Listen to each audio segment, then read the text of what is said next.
The rhythmic beeping of hospital monitors filled the room as I regained consciousness for the first time in 3 months. My vision was blurred and my throat felt raw and scratchy. A nurse rushed to my side, speaking words that were initially difficult to comprehend. But one overwhelming thought pierced through the mental fog. Where were my children? My name is Julia Thompson, and before the accident that plunged me into a coma, I was bracing myself for a confrontation with my mother-in-law, Margaret Sterling. Now, as awareness slowly returned, I realized she had exploited my unconscious state to execute her plan. Your children are currently with their grandmother, the nurse explained gently when I finally managed to ask. Your mother-in-law has temporary custody while you recover. The words struck me like a physical blow. Margaret had succeeded. She had taken my kids. I attempted to speak again, but my voice failed me. Tears of frustration streamed down my face as I thought about my 6-year-old twins, Emma and Ethan. What had Margaret told them about me? As my strength gradually returned over the following days, I pieced together the events that had transpired. While I was unconscious, Margaret had persuaded my husband, David, that I was an unfit mother. She had used my accident, a car crash I hadn't even caused, as evidence of my supposed recklessness. She filed for emergency custody, portraying herself as the caring grandmother intervening to protect her grandchildren. What Margaret didn't know was that I had been compiling evidence against her for months leading up to the accident. Every manipulative text message, every threatening voicemail, every instance of her undermining my parenting, I had meticulously documented it all. I had anticipated her machinations. I just hadn't expected her to act while I was literally fighting for my life. Physical therapy was arduous, but my determination to get my children back fueled my progress. Every time I felt like giving up, I pictured Emma and Ethan in Margaret's house, being turned against me day after day. David visited occasionally, appearing uncomfortable and guilt-ridden. He had always been susceptible to his mother's controlling nature, unable to defy her. Now, caught between us, he had, predictably, chosen the path of least resistance. "The kids are doing well," he mumbled during one visit, avoiding eye contact. "Mother has them enrolled in a private school now. She believes it's better for them. Better than the school we chose together?" I managed to ask, my voice stronger now, though still raspy. "The one near our house with the excellent special education program for Emma's dyslexia?" He shifted uncomfortably in his chair. "Mother says Emma just needs more discipline, not special treatment." I clenched my fists beneath the hospital blanket. Margaret had always downplayed Emma's learning difficulties, claiming our daughter was simply lazy. It was one of the many reasons I had begun documenting her behavior. "Have you told them I'm awake?" I inquired. David averted his gaze. "Mother thinks it's best to wait until you're stronger. She doesn't want to upset them." Of course she didn't. Every day I was separated from my children was another day she could manipulate them against me.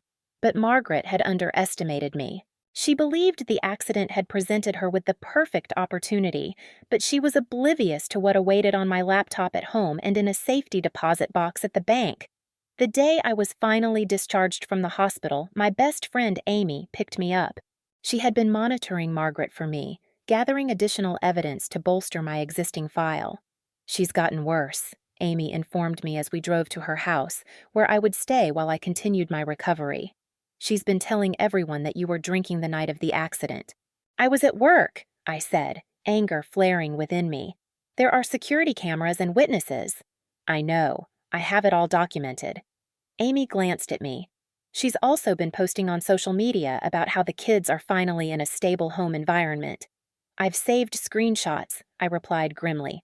We arrived at Amy's house and she helped me inside. My legs were still weak from months of inactivity, but I was growing stronger each day. On her dining room table, I saw stacks of papers, everything Amy had collected while I was incapacitated. "Your laptop is still at your house," Amy said. "David doesn't know about the hidden folder, does he?" I shook my head. "No one does, except you and my lawyer." I picked up one of the papers, a social media post where Margaret claimed I had been neglecting the twins before the accident. A steely resolve hardened within me. She had no idea what was coming. That night, As I lay in Amy's guest room, I replayed my last conversation with Margaret before the accident. She had arrived at my house unannounced, as usual, criticizing everything from the children's clothing to the snacks in the pantry. "They deserve better than this," she had declared, gesturing dismissively around my perfectly clean, comfortable home. "They deserve what I can give them. They deserve their mother," I had retorted. "And one day, Margaret, everyone will see you for who you truly are." She had laughed dismissively, but I had detected a flicker of uncertainty in her eyes. She knew I was documenting her actions, but she had grossly underestimated my thoroughness. Now, as I fought to regain my strength, my thoughts drifted to my children. Were they wondering about me? Did they believe I had abandoned them? Margaret would be seizing every opportunity to turn them against me. But I clung to the belief that the bond between a mother and her children was stronger than her manipulations. Tomorrow, I would contact my lawyer. The file I had compiled was extensive: recordings of Margaret threatening to take the children, documented instances of her interference in my parenting, and evidence of her fabrications about my character. Margaret's reign of terror was about to end. Evidence of her lying to social services, documentation of her interfering with Emma's dyslexia treatment. She thought my accident had provided the perfect opportunity to strike. Instead, it had given me the perfect opportunity to expose her true nature. Margaret Sterling was about to learn that you should never underestimate a mother's love or her capacity for strategic thinking. I closed my eyes, picturing Emma and Ethan's faces. "Hold on, babies," I whispered into the darkness. "Mommy's coming." The next morning, I met with my lawyer, Rebecca Chin, in her downtown office. Despite my weakened state, I insisted on reviewing every detail of what had transpired during my coma. "Margaret Sterling played this well," Rebecca admitted, examining the temporary custody papers. "She presented herself as the concerned grandmother stepping in during a crisis. The judge had little choice, given the circumstances. But now I'm awake," I stated, my voice firm, "and I have irrefutable evidence that reveals Margaret's true character." I pulled out my phone, connecting to Amy's secure cloud drive where we had backed up all of my evidence. 3 years of documentation, including texts, emails, recordings, and witness statements. "She's been orchestrating this for years, Rebecca. The accident merely provided the opening she needed." Rebecca's eyes widened as she scrolled through the files. "This is incredibly comprehensive. You have recordings of her threatening to take the children, multiple recordings, plus evidence of her interfering with Emma's dyslexia treatment, lying to social services about my parenting, even attempting to bribe our nanny to spy on me." I leaned forward. "She's been manipulating my children since they were born, and I've documented every instance of it." As Rebecca reviewed the evidence, I received a text from Amy. "Margaret just posted another Facebook update about the twins. You need to see this." The post displayed my children at an expensive private school wearing uniforms I had never seen before. Margaret's caption read, "So grateful these precious angels are finally receiving the education and stability they deserve. Sometimes God works in mysterious ways to ensure children end up where they belong." My hands trembled with anger as I showed Rebecca the post. "She's using my accident, an accident that nearly killed me, to justify stealing my children." "This actually works in our favor," Rebecca said, taking screenshots. "She's creating a public record of parental alienation. But Julia, I must warn you, this won't be easy. Margaret has resources, connections. She'll fight dirty." "So will I," I replied. "But unlike her, I have the truth on my side." That afternoon, I had my first physical therapy session since leaving the hospital. As I labored through the exercises, my therapist, Maria, shared an interesting observation. "Your mother-in-law called the hospital several times while you were in a coma," she said, assisting me with leg stretches. "She kept inquiring about your prognosis, whether you would have any permanent disabilities. She seemed disappointed when we informed her you were expected to make a full recovery." I filed this information away, adding it to my mental catalog of Margaret's manipulative tactics. She had likely been hoping I would be too incapacitated to fight back. Later that day, David came to Amy's house. He looked tired, older somehow. "The kids ask about you," he said softly. "Mother tells them you're still too ill to see them," and he let her. I couldn't keep the bitterness from my voice. "They are our children, David, not hers." "She's just trying to help," he began, but I cut him off. "Is she helping Emma with her dyslexia? Or is she still insisting our daughter just needs to try harder?" I pulled out my phone, showing him the videos I had taken of Margaret berating Emma for her reading difficulties. "Is this helping David?" David's face paled as he watched the footage. I didn't know." "Because you never wanted to see it," I said. "You've always chosen the easy path, letting your mother control everything because it's easier than confronting her. But now she's hurting our children, and I won't allow it to continue."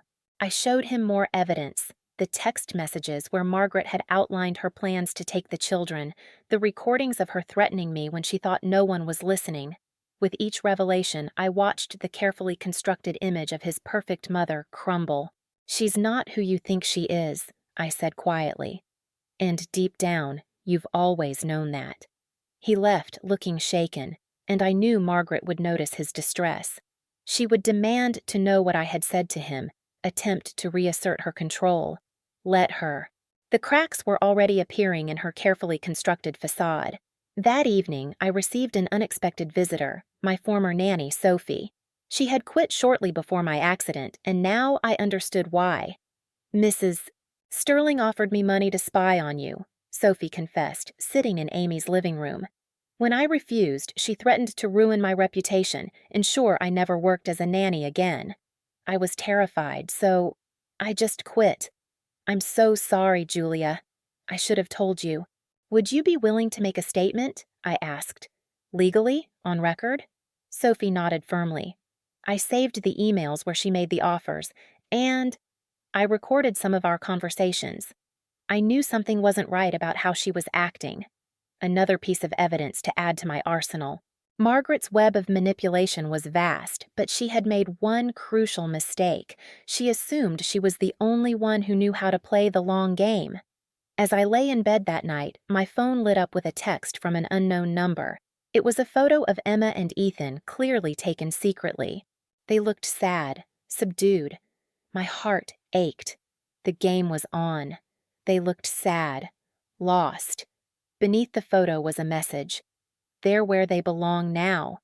Don't make this harder than it needs to be." I showed the message to Amy, who immediately began tracing the number. Margaret's attempt at intimidation had inadvertently provided us with further evidence of her harassment. "We file tomorrow," I told Rebecca over the phone. "I want my children back, and I want Margaret Sterling to face the consequences of her actions." "Are you certain you're strong enough?" Rebecca asked. "We could wait a few more weeks. I've been gathering evidence against Margaret for 3 years, I replied. "I'm done waiting. She thought my accident was her chance to take my children. Instead, it's going to be her undoing." I ended the call and looked at the photo of my twins again. "Hold on just a little longer," I whispered.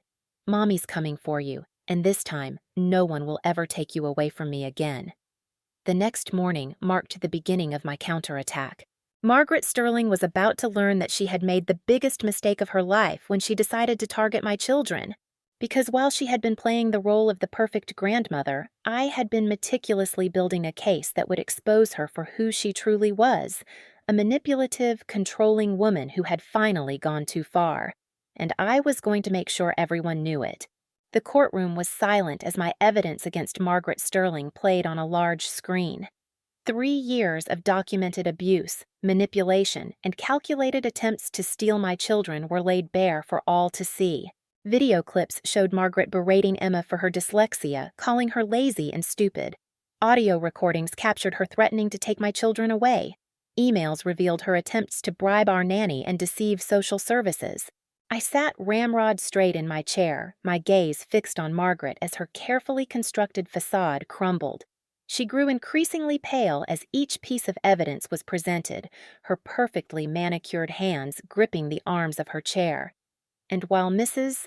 Thompson was in a coma, Rebecca continued, addressing the judge, Margaret Sterling didn't just file for emergency custody, she actively worked to prevent any possibility of reunification, spreading lies about Mrs. Thompson's fitness as a mother and attempting to alienate the children from their mother. The judge, a stern-faced woman named Patricia Martinez, had been taking detailed notes throughout the proceedings. Now she looked directly at Margaret. "Mrs. Sterling, these allegations are extremely serious. The evidence suggests a prolonged and deliberate campaign of harassment, manipulation, and parental alienation. Do you have anything to say in your defense? Margaret's lawyer leaned over to whisper something, but she brushed him off, standing up with the entitled air of someone who had never faced real consequences. Everything I did was for my grandchildren, she declared. Their mother was clearly incapable of providing the life they deserved. The accident proved that. I simply stepped in to provide them with stability and proper guidance. Proper guidance? I couldn't help but interject. Like telling Emma her dyslexia is fake? Like canceling her therapy appointments because you believe she just needs discipline? Like telling my children their mother abandoned them while I was fighting for my life in a coma? Order! Judge Martinez called, her expression hardening at my words. The next few hours were a parade of witnesses. Sophie, the nanny, testifying about Margaret's attempted bribery. My physical therapist describing Margaret's disappointment at my recovery. Even David, who finally found his backbone and spoke about his mother's long history of manipulation. By the time the judge called for a recess, Margaret's composure had completely disintegrated. I caught her frantically texting on her phone, likely attempting to rally her social circle for support. But no amount of social influence could erase the evidence I had gathered. When court resumed, Judge Martinez didn't waste any time. The evidence in this case is overwhelming, she began. Margaret Sterling, you have engaged in a systematic campaign of parental alienation and manipulation. Your actions during Mrs. Thompson's medical crisis were particularly egregious. Not only did you exploit her incapacitation to gain custody of her children, but you actively worked to prevent their reunion once she recovered. Margaret started to protest, but the judge held up a hand. I am immediately vacating the temporary custody order. The children are to be returned to their mother's care within 24 hours. Furthermore, I am issuing a restraining order, preventing you from having any contact with Mrs. Thompson or her children without court approval and supervision. The victory was complete, but I felt no elation, only relief and a renewed sense of purpose. Now came the difficult part, helping my children heal from the damage Margaret had inflicted. When I arrived at Margaret's house with the police and social services to retrieve Emma and Ethan, I could hear her raging inside, declaring that she would appeal, that she would never stop fighting for her children. But then the door opened, and none of that mattered anymore. My babies were there, looking uncertain and confused until they saw me. "Mommy?" Emma whispered, her voice small and hesitant. I knelt down, opening my arms. "Yes, sweetheart, Mommy's here, and I'm never leaving you again." They ran to me, and as I held them close, I could feel Margaret's poisonous influence beginning to dissipate. We had a long road ahead, therapy for the twins, rebuilding trust with David, and navigating the complexities of co-parenting with a vindictive and manipulative ex-mother-in-law. But in that moment, holding my children in my arms, I knew we would face it together. And we would overcome it, rebuilding trust, healing as a family. But we would face it all together. David, who had observed the reunion from a distance, finally approached. "I'm sorry," he said quietly. "I should have recognized what she was doing. I should have stopped her years ago." I nodded, not quite ready to forgive him completely, but acknowledging his role in helping expose Margaret's true nature. "The kids will need you to be strong now. No more letting your mother control everything." "She won't," he promised. "I've already informed her that I'm cutting off contact until she seeks professional help. The kids come first now." As we drove home, truly home, to the house Margaret had deemed unsuitable, but that held all our cherished memories, I reflected on everything that had led to this moment. Margaret had spent years meticulously weaving her web of manipulation, believing herself untouchable. She never imagined that every step of the way, I was building my case. "Are we really staying with you now?" Ethan asked from the back seat. "Grandmother said you didn't want us anymore." "Grandmother lied," I stated firmly. "I will always want you. You're my children, and nothing will ever change that." Later that night, after the twins were asleep in their own beds for the first time in months, I received one final text message from Margaret. "This isn't over." I smiled, taking a screenshot to add to my ever-growing file of evidence. Yes, Margaret, I whispered to myself, it is. Because while she had spent years playing the part of the perfect grandmother, I had been diligently gathering proof of the monster beneath the mask. She thought my accident was her opportunity to steal my children. Instead, it had given me the chance to reveal her true nature to the world. Margaret Sterling had finally learned the most important lesson of all. Never underestimate a mother's love or her unwavering pursuit of justice.